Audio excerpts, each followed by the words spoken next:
his face twisted in pain. He clutched his stomach tightly. "Oh. My stomach, it hurts so much," he groaned. Tina sat on the edge of her bed, her heart pounding with anger and sadness. Tears rolled down her face as she stared at her phone, scrolling through messages she wasn't supposed to see.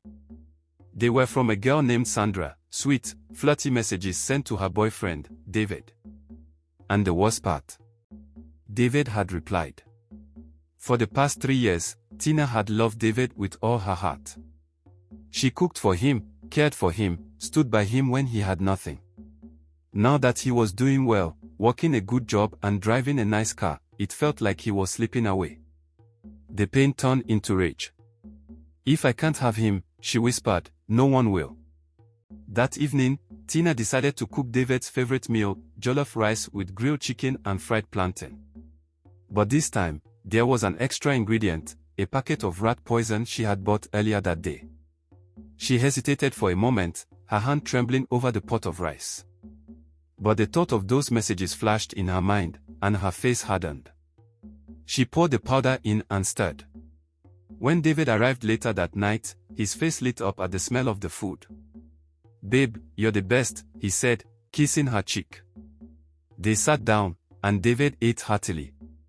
Tina watched him with a strange mix of satisfaction and fear. Halfway through the meal, David suddenly paused.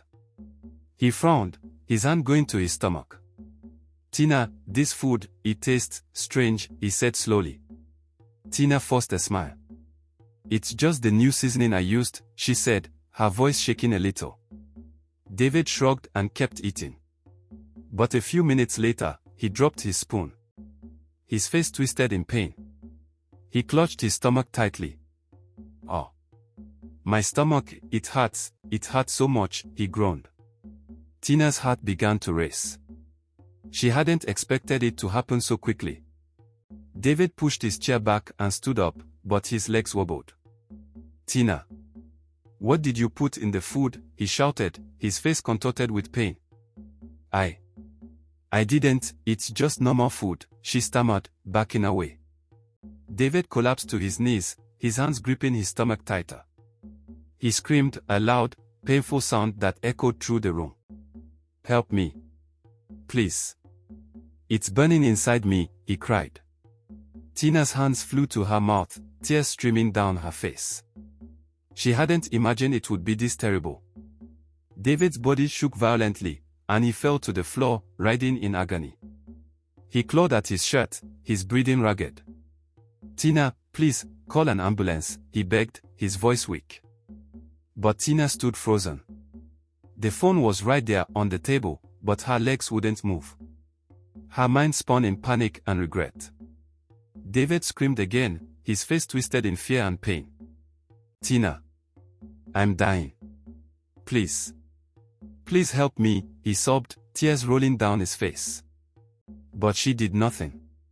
Minutes passed, and David's screams grew weaker.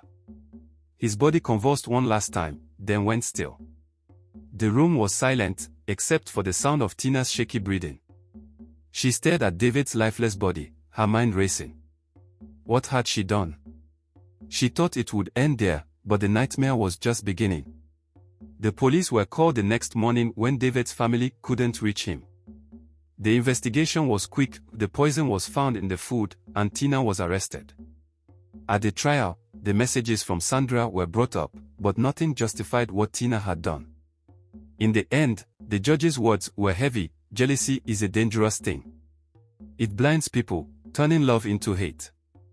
If you had walked away from the relationship, you would have been heartbroken but free. Now, you will spend the rest of your life behind bars.